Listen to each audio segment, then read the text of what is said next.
The Gathering is a Dutch alternative rock band, founded in 1989 by brothers Hans and René Rutten and vocalist Bart Smits in the small city of Os, North Brabant. The Gathering earliest releases were categorized as atmospheric death doom metal, inspired by such underground acts like Celtic Frost and Hellhammer. In 1998 with the release of their fifth studio album, How to Measure a Planet, they had a major shift in musical style, with the group acknowledging the growing influence of shoegaze, post-rock, experimental rock and the more ethereal sounds of 4AD bands, such as Dead Can Dance, Cocteau Twins, as well as Pink Floyd and Massive Attack. They expanded their sound, which acquired characteristics of progressive, alternative, and trip rock and gained success and recognition beyond the European borders. The group continued to expand upon the experimental nature of their music.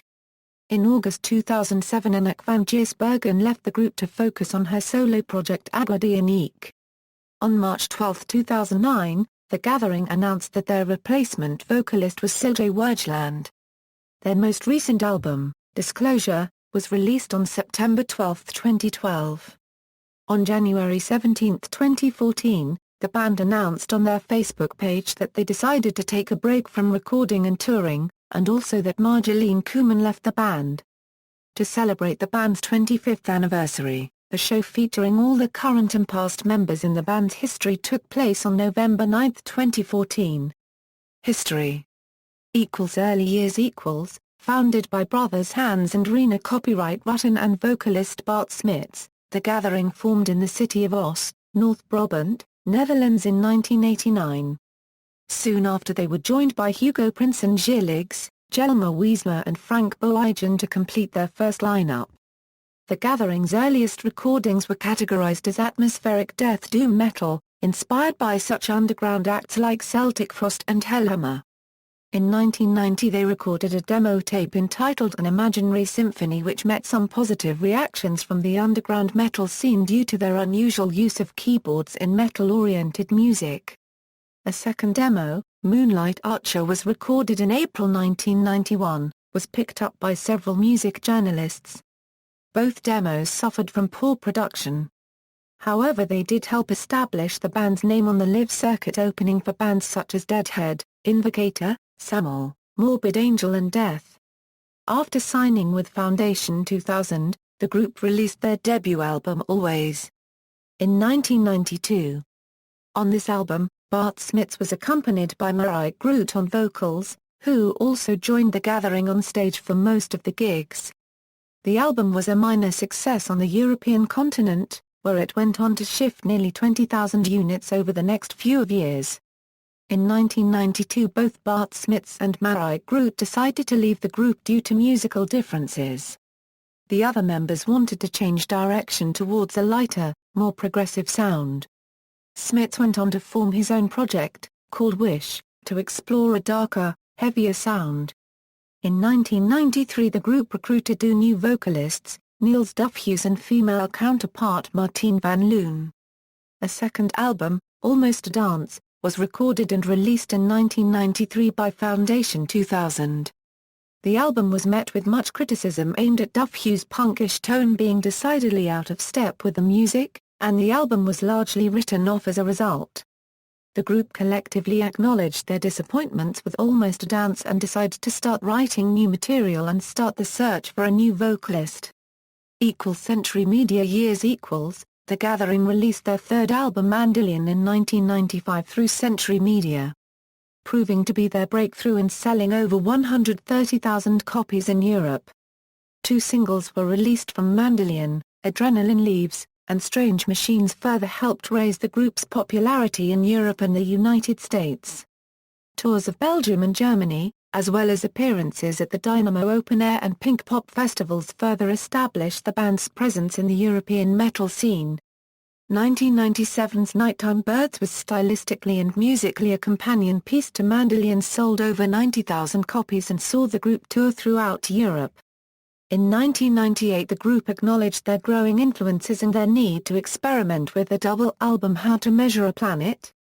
Produced by Ati Bo, the album is a radical departure from the group's established sound, characteristically experimental alternative, trip rock. Upon release, the album received excellent reviews from critics who appreciated the band's absorption of new styles such as shoegaze and trip-hop into its sound. Positive reactions come from all over the world, including the United States, where they played 14 shows during the summer of 1999. In 1999 the band formed their own record label, Psychonaut Records, with the view of releasing their own music and taking creative control over how their music is marketed and distributed. Always was re-released in 1999, followed by Almost a Dance in 2000, both remastered and fitted with new artwork. However, the band was still under contract with Century Media. They released a live album Superheat which was recorded in several Dutch venues during 1999. Another successful chapter in The Gathering's career followed with the release of If Then Else. The album is filled with diverse, intense and emotional rock songs, more compact than its predecessor.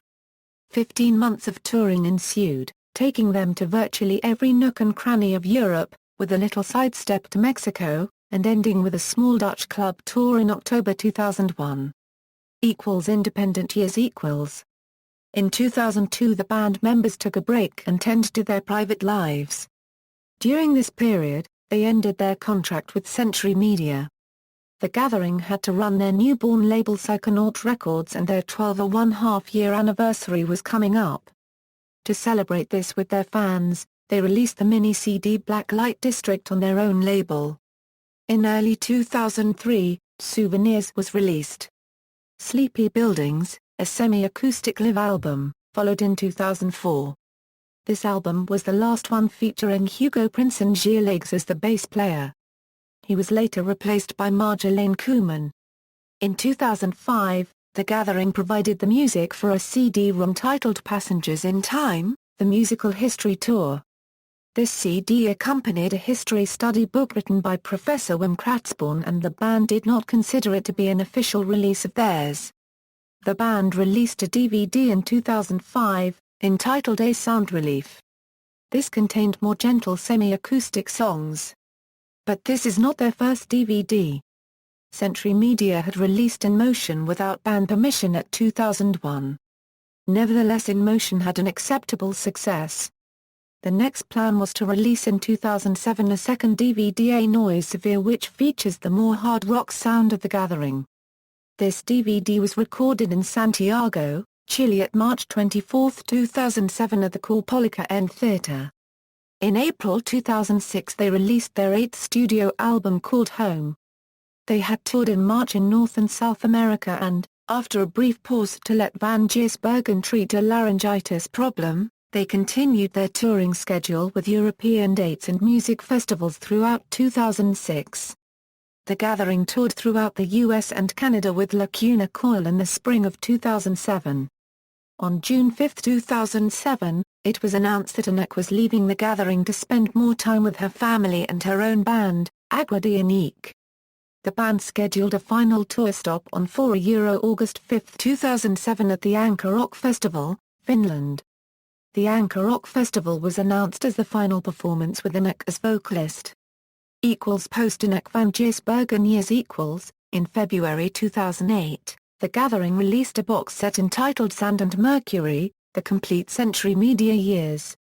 This boxed set was limited to 3,000 copies worldwide, and contained 10 discs including a selection of studio, live and compilation albums. The set also contained the audio from the In Motion DVD as a new live album, also entitled In Motion.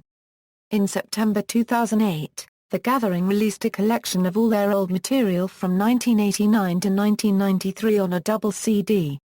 The album contains the demos, the never-released promo 1992, live tracks and the Celtic Frost cover of Dethroned Emperor.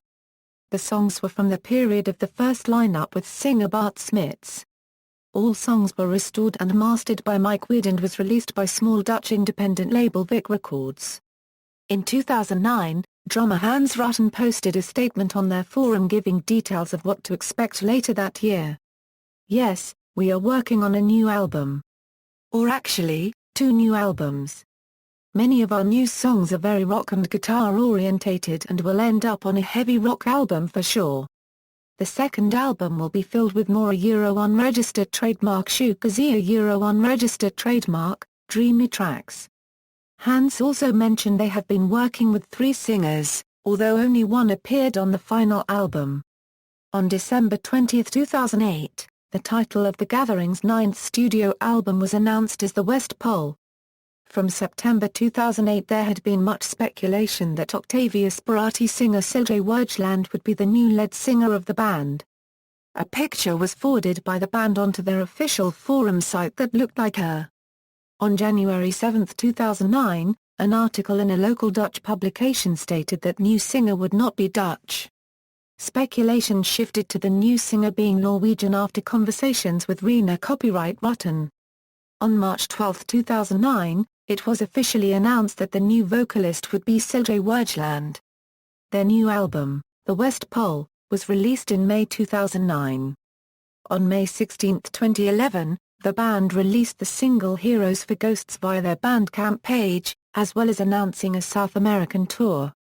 The song would be featured on the then forthcoming album. The Gathering celebrated their 25th birthday as a band with 2 sold-out reunion concerts at Doornrush, in Nijmegen, on November 9, 2014. It was the first time that 4 of their singers performed together, and the band's first performance with Van Giersbergen since her departure in 2007.